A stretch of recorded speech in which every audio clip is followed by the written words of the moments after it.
Hello everyone. Today's lecture of developmental psychology is about principles of human development.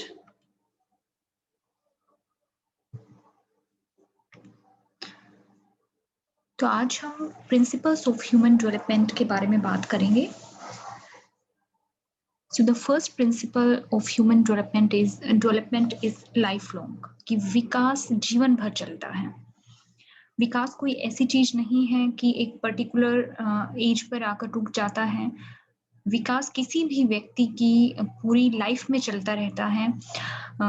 ऐसा नहीं होता है कि चाइल्डहुड में आके डेवलपमेंट रुक गया या अडल्टहुड की फेज में आके डेवलपमेंट रुक गया.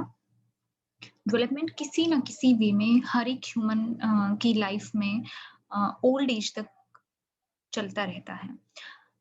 रिसर्चर्स ने अपनी स्टडीज में ये पाया है कि अडल्ट्स में डिफरेंट साइकोलॉजिकल और फिजिकल चेंजेस देखने को मिलते हैं डेवलपमेंट के जरिए. और जैसे जैसे उनका डेवलपमेंट होता है तो उनके एक्सपीरियंसेस और साइकोलॉजिकल ओरिएंटेशन चेंज होते हैं. वहीं अडल्टहुड के बाद की अवस्था में भी लोगों में बहुत सारे चेंजेस देखने को मिलते हैं. जिस तरीके से इन्फेंसी में डेवलपमेंट की वजह से कुछ इंपॉर्टेंट चेंजेस होते हैं, उसी तरीके से अडल्टहुड के बाद की अवस्था में भी लोगों में डेवलपमेंट की वजह से बहुत सारे चेंजेस देखने को मिलते हैं. Development is multi dimensional. Development multi dimensional होता है, यानी कि डेवलपमेंट की बहुत सारी अलग अलग डायमेंशन होती हैं. किसी एक डायमेंशन को लेकर डेवलपमेंट को हम डिस्क्राइब नहीं कर सकते हैं. तो मेनली डेवलपमेंट के अंदर बायोलॉजिकल, कोग्निटिव और सोशियो इमोशनल डायमेंशन इंक्लूडेड रहती हैं.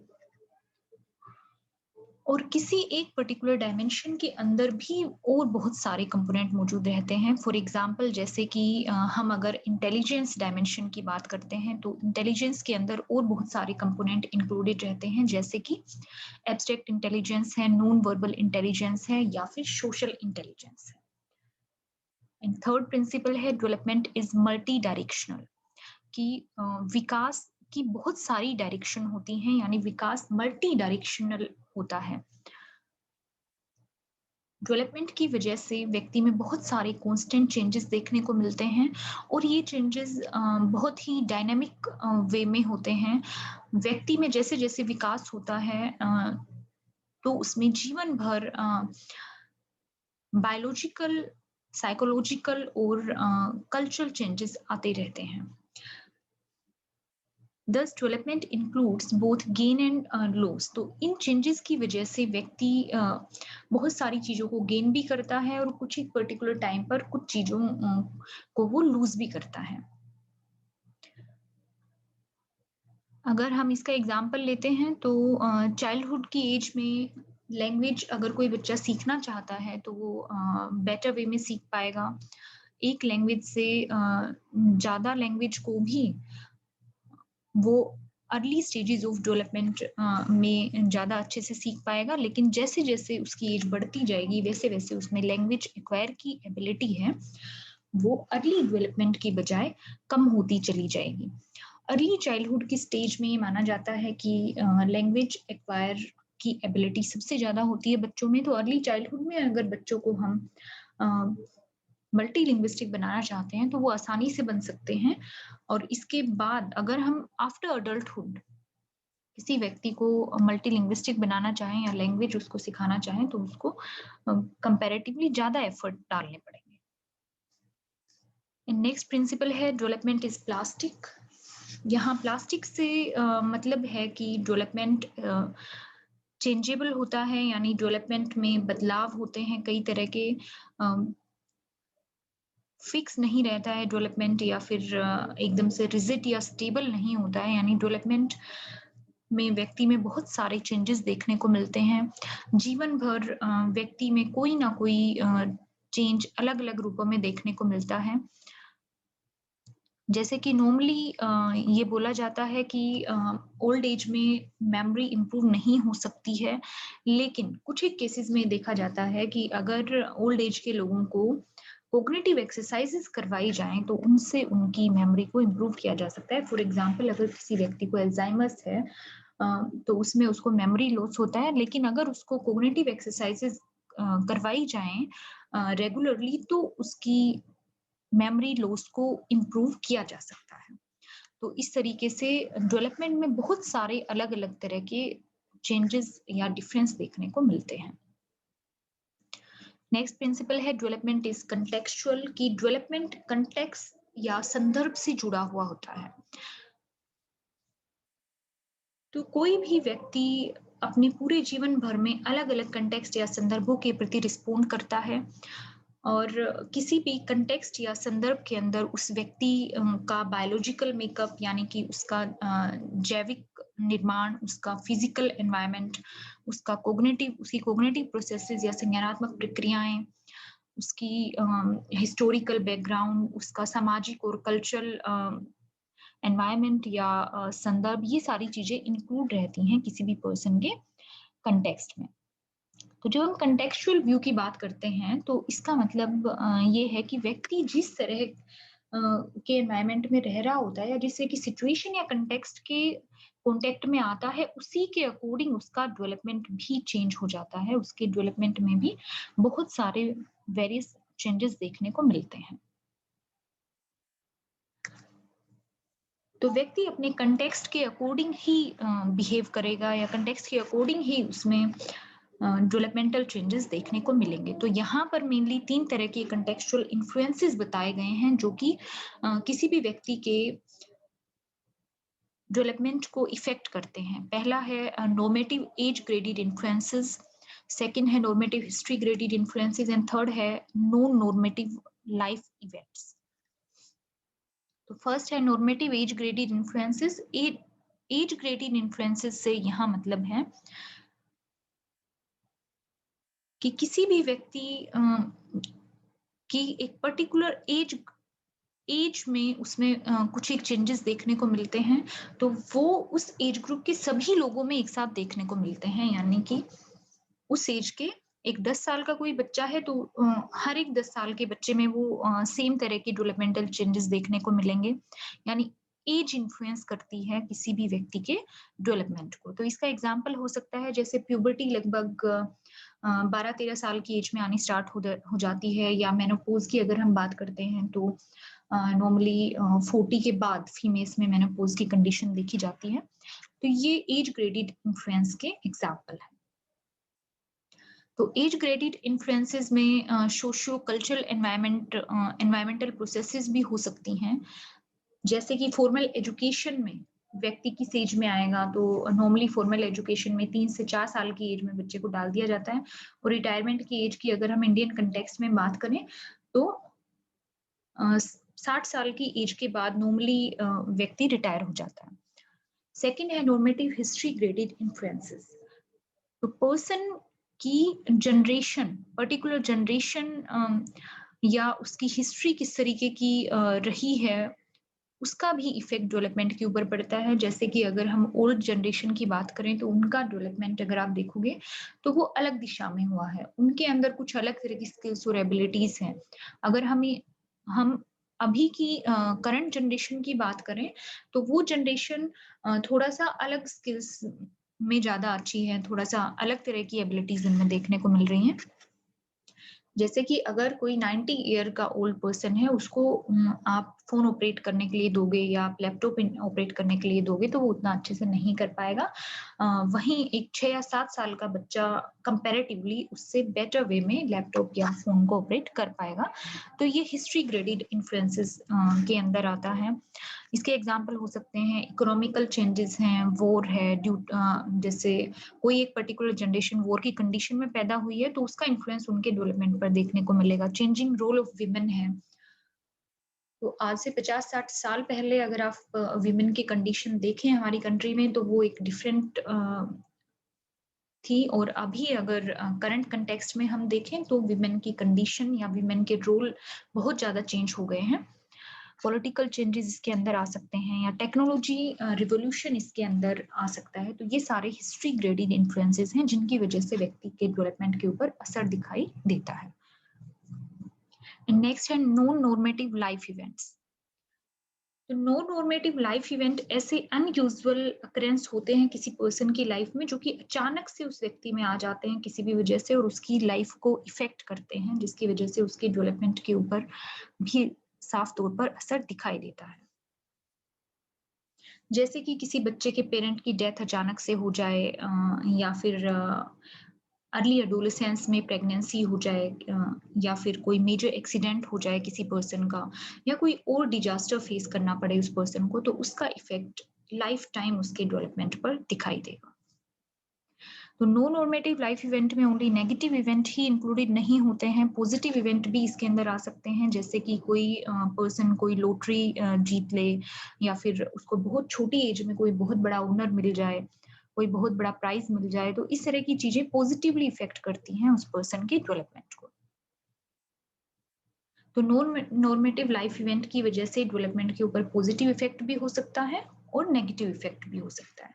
नेक्स्ट प्रिंसिपल है डेवलपमेंट इज मल्टी डिसिप्लिनरी, कि डेवलपमेंट किसी एक डिसिप्लिन के अंतर्गत नहीं आता है। डेवलपमेंट अलग अलग बहुत सारी डिसिप्लिन के अंदर इंक्लूड होता है, जैसे कि साइकोलॉजी के अंदर भी डेवलपमेंट को स्टडी किया जाता है, सोशियोलॉजी के अंदर भी डेवलपमेंट को स्टडी किया जाता है, एंथ्रोपोलॉजिस्ट भी डेवलपमेंट को स्टडी करते हैं, न्यूरो साइंटिस्ट और मेडिकल रिसर्चर भी ह्यूमन डेवलपमेंट को स्टडी करते हैं, और अपने अपने तरीके से वो लाइफ स्पेन डेवलपमेंट के डिफरेंट एस्पेक्ट और डिफरेंट पर्सपेक्टिव को स्टडी करके उनकी जो भी फाइंडिंग्स होती हैं उनके बारे में बताते हैं। तो डेवलपमेंट को किसी एक डिसिप्लिन में ना रख के उसको अलग अलग बहुत सारी डिसिप्लिन के अंदर रखा गया है।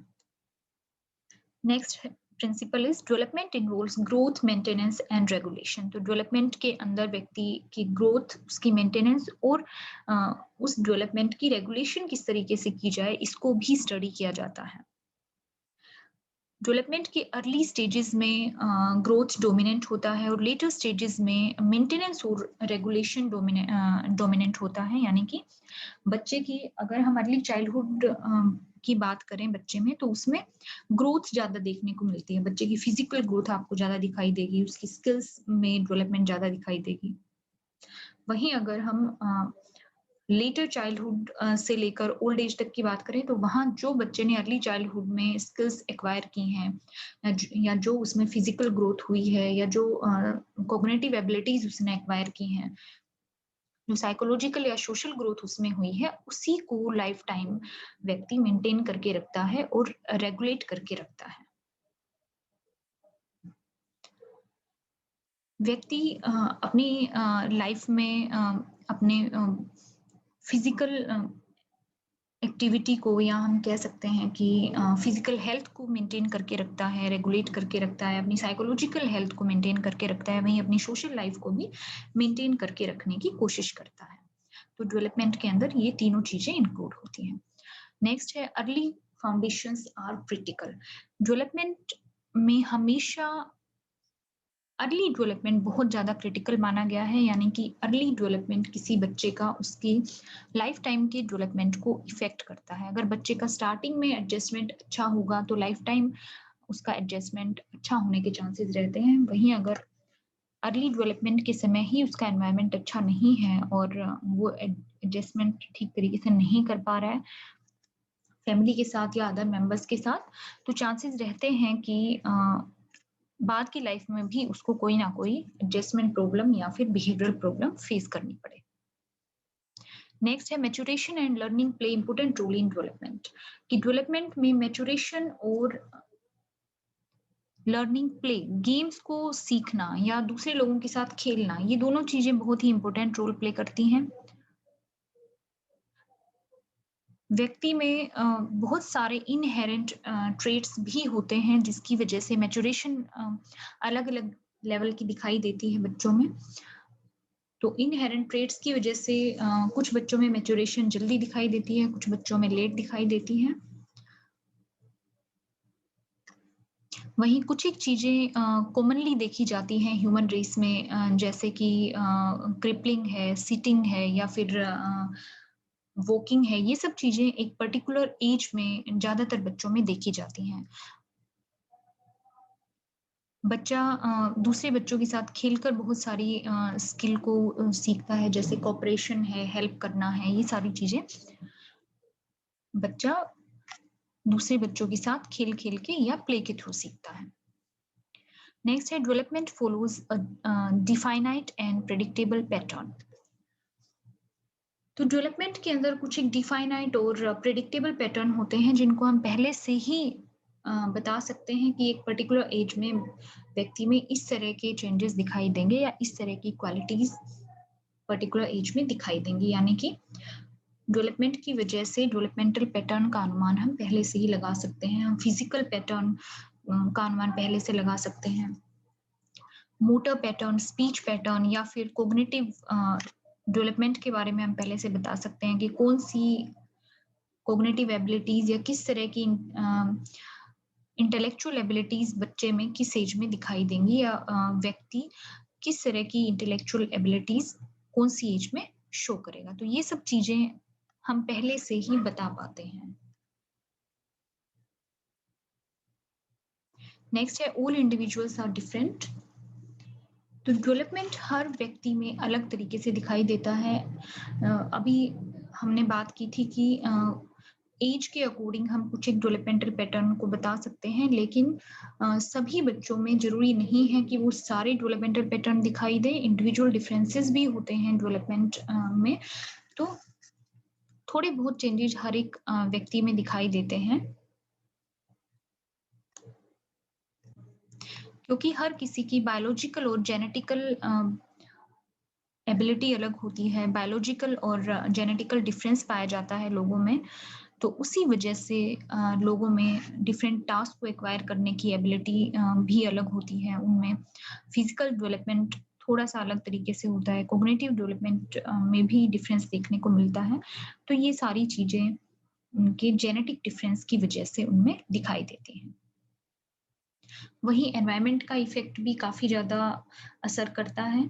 किस तरह के एनवायरनमेंट में बच्चा रह रहा है उसका इफेक्ट भी डेवलपमेंटल डिफरेंसेस को पैदा करता है। अगर एक बच्चे को अच्छा एनवायरनमेंट मिल रहा है तो उसका डेवलपमेंट पॉजिटिव होगा, और अगर एक बच्चे को एनवायरनमेंट प्रॉपर नहीं मिल रहा है या नरिशमेंट उसका अच्छे से नहीं हो रहा है, या फिर उसको प्रॉपर केयर या फिर अटैचमेंट नहीं शो की जा रही है बच्चे को, तो उसका डेवलपमेंट उतना अच्छे से नहीं हो पाएगा और वहां पर डेवलपमेंट में डिफरेंस साफ देखने को मिलेगा। Each phase of development has characteristic behaviour. तो डेवलपमेंट की हर एक फेज में कुछ एक पर्टिकुलर कैरेक्टरिस्टिक दिखाई देती हैं लोगों के बिहेवियर में। लोगों में फिजिकल, साइकोलॉजिकल और एनवायरमेंटल हैजर्ड्स देखने को मिल सकते हैं, जिनकी वजह से उनके बिहेवियर में बहुत ज्यादा चेंजेस देखने को मिल सकते हैं। हर एक एज की अपनी कैरेक्टरिस्टिक होती हैं।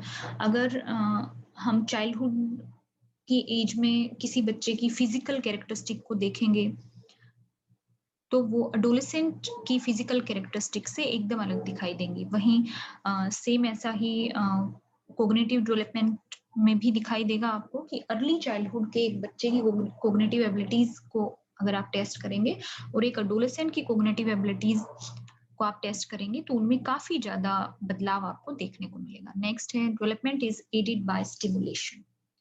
तो डेवलपमेंट में स्टिमुलेशन का भी काफी ज्यादा रोल होता है। किसी बच्चे को जितना ज्यादा स्टिमुलेट किया जाता है, यानी अगर वो बच्चा अच्छा काम कर रहा है तो वहां उसको एनकरेज किया जा रहा है, उसको पॉजिटिव रिइंफोर्समेंट दिया जा रहा है, तो उस बच्चे का डेवलपमेंट ज्यादा अच्छा होगा। वहीं अगर दूसरा बच्चा है उसको किसी भी तरह का पॉजिटिव रिइंफोर्समेंट कोई अच्छा काम करने पर नहीं दिया जा रहा है या कोई स्किल सीखने पर उसको रिइंफोर्समेंट नहीं मिल रहा है, तो उसको वहां स्टिमुलेशन नहीं मिल रहा है, तो उसका नेगेटिव इफेक्ट पड़ेगा उस बच्चे के डेवलपमेंट पर। तो डेवलपमेंट में स्टिमुलेशन का पॉजिटिव इफेक्ट देखा जाता है। Next principle is development is affected by cultural changes. Vikas cultural बदलावों के कारण भी प्रभावित होता है, यानी कि कोई व्यक्ति किस तरह की कल्चर में रह रहा है, उसके कल्चर की वैल्यूज, स्टैंडर्ड्स और आइडियाज किस तरीके के हैं, उसका असर भी व्यक्ति के विकास के ऊपर साफ तौर पर दिखाई देता है। तो कल्चर के अकॉर्डिंग व्यक्ति के डेवलपमेंटल पैटर्न बनते हैं या व्यक्ति की अपने आइडियाज और वैल्यूज डेवलप होते हैं।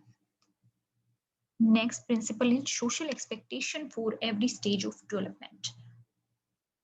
तो व्यक्ति के जन्म लेने के बाद से जैसे बच्चा अर्ली चाइल्डहुड की स्टेज में पहुंचता है तो वहां से बच्चे की सोशल एक्सपेक्टेशन स्टार्ट हो जाती हैं। बच्चा सोशल एक्सपेक्टेशंस को महसूस करना स्टार्ट कर देता है और ये सोशल एक्सपेक्टेशन बच्चे के डेवलपमेंट के ऊपर बहुत ज्यादा इफेक्ट डालते हैं। ये सोशल एक्सपेक्टेशन अर्ली चाइल्डहुड से स्टार्ट होकर ओल्ड एज तक हर व्यक्ति महसूस करता है और सोशल एक्सपेक्टेशन उसके डेवलपमेंट को डायरेक्टली और इनडायरेक्टली किसी ना किसी वे में प्रभावित करती है।